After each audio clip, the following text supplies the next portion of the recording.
खनिज एवं शैल आपके चैप्टर नंबर 5। इसमें आपको खनिज और जो शैल है यानी चट्टान है उसके बारे में आपको पढ़ना है।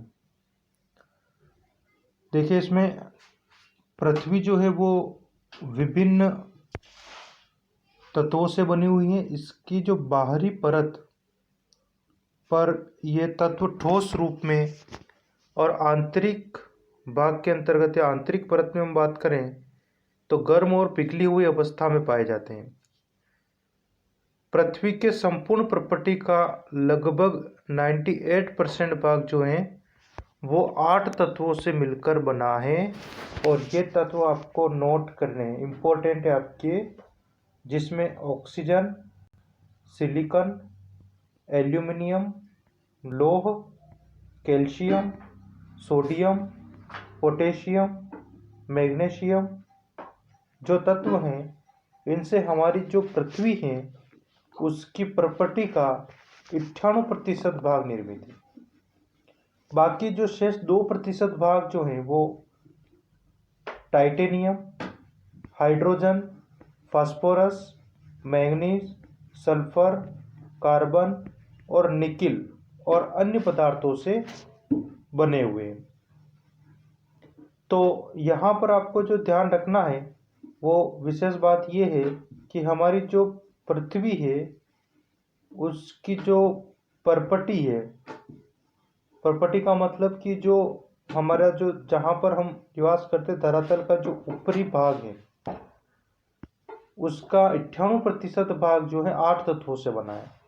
इन 8 तत्वों के नाम आपको ध्यान रखने हैं: ऑक्सीजन, सिलिकॉन, एल्यूमिनियम, लोहा, कैल्शियम, सोडियम, पोटेशियम और मैग्नीशियम।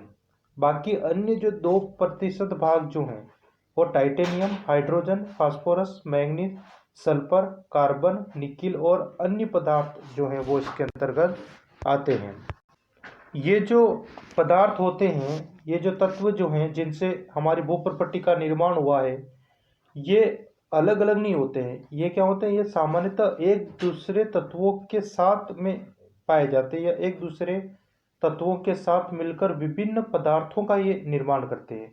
और जब ये विभिन्न पदार्थों का जो निर्माण करते हैं, इन पदार्थों को ही हम खनिज कहते हैं। जैसा मैंने अभी आपको बताया कि हमारी जो भू प्रॉपर्टी है उसका 98% भाग 8 तत्वों से मिलकर बना है और ये 8 तत्व जो है वो अलग अलग नहीं पाए जाते हैं।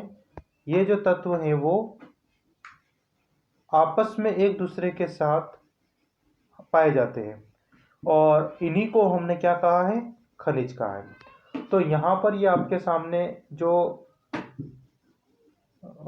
खनिज जो है उसका जो अर्थ है, उसकी परिभाषा है, उसको आपको नोट करना है और उसको विशेष आपको याद भी करना है। तो देखें आप, इसमें खनिज एक ऐसा प्राकृतिक, कार्बनिक एवं अकार्बनिक तत्व होता है जिसमें क्रमबद्ध परमाणुविक संरचना होती है, उसका निश्चित रासायनिक संगठन होता है, भौतिक गुणधर्म होते हैं, वो अपने आप में खनिज होता है। खनिज का निर्माण 2 या 2 से अधिक तत्वों से मिलकर होता है, लेकिन कभी कभी सल्फर, तांबा, चांदी, सोना या स्वर्ण, ग्रेफाइट अपने आप में एक तत्वीय खनिज भी हमें प्राप्त होते हैं। तो आपको यहाँ विशेष ध्यान रखना है कि खनिज अपने आप में एक ऐसा प्राकृतिक, कार्बनिक और अकार्बनिक तत्व जिसमें एक क्रमबद्ध परमाणविक संरचना होती है, निश्चित रासायनिक संगठन होता है तथा भौतिक गुणधर्म होता है। खनिजों का जो निर्माण है 2 या 2 से अधिक तत्वों से मिलकर होता है।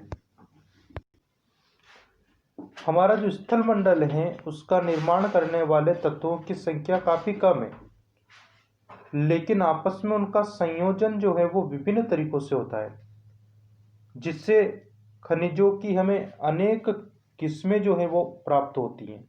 इसमें से आपको ध्यान रखना है कि भू प्रॉपर्टी पर कम से कम 2000 प्रकार के खनिजों को पहचाना गया है और उनको नाम दिया गया है।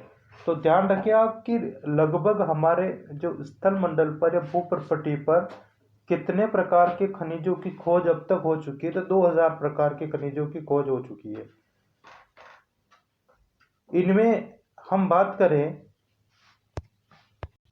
इनमें ये जो 2000 प्रकार के जो खनिज हैं वो जो सामान्यतः 6 प्रमुख खनिज समूहों से संबंधित होते हैं।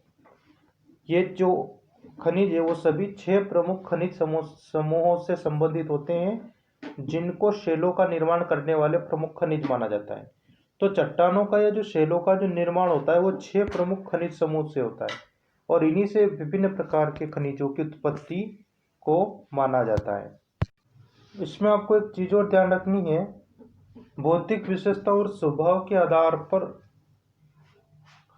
खनिजों की कुछ जो जानकारी है या खनिजों की जो भौतिक विशेषताएं हैं इनको आपको ध्यान रखना है। जैसे क्रिस्टल का बाहरी रूप है, विदलन है,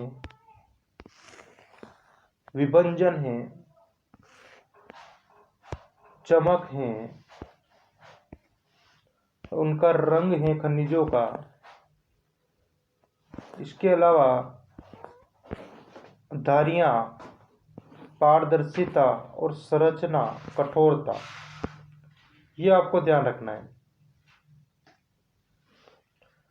और उनका अपेक्षिक भार। तो ये कुछ खनिजों की या खनिज जो होते हैं उनकी कुछ भौतिक विशेषताएं जो हैं उनको ध्यान रखना है।